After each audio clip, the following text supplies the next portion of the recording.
Bonjour, bonsoir. Ça dépend de la situation géographique de chacun.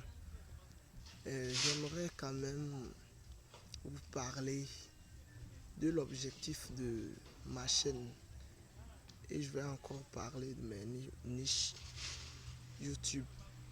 Et commençons. Moi, je suis un gars qui aime faire touche à tout. Donc, pour mes niches, je vois que je vais faire touche à tout. Mais généralement, je vais m'adapter aux situations de la vie. Pour aujourd'hui, je ne me suis pas très bien préparé, mais je vais vous parler un peu des périodes fertiles chez la femme. Ok. Et tous nous savons, quand on parle de période fertile de la femme, ça voudrait dire quoi? Ça voudrait dire c'est le moment dans lequel la femme peut tomber enceinte. Et quand on dit la femme tombe enceinte,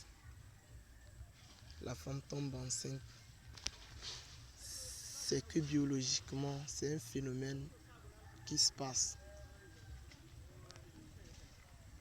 Rencontre entre l'ovule et spermatozoïde.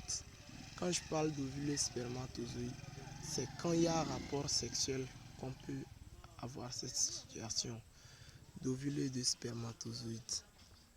Donc, toujours, les hommes versent des spermatozoïdes. Mais s'il n'y a pas l'ovule chez la femme, je vois qu'il ne peut pas avoir fécondation. Donc, ça voudrait dire que la grossesse dépend du moment fertile de la femme. Et ça voudrait dire qu'il nécessite la présence d'ovules. Maintenant, les femmes n'ont pas un même cycle. Parce que la présence d'ovules chez les femmes diffère selon leur cycle d'ovulation. On enregistre des cycles de 21 à 35 jours chez les femmes. Donc si une femme a un cycle de 21 jours, par exemple, la chance d'avoir la grossesse chez cette femme est très forte par rapport à celle qui a un cycle de 35 jours. Maintenant, l'ovulation, c'est quoi l'ovulation? Comme je viens de le dire, l'ovulation, c'est quand il y a présence d'ovules chez la femme. Et disons, l'ovulation vient apparemment les 14e jours après les règles. Apparemment les 14e jours après les règles. Donc si je comprends très bien, ça voudrait dire que si tu commences le premier, le 14e jour, probablement, c'est l'ovulation. Donc l'ovule va se produire.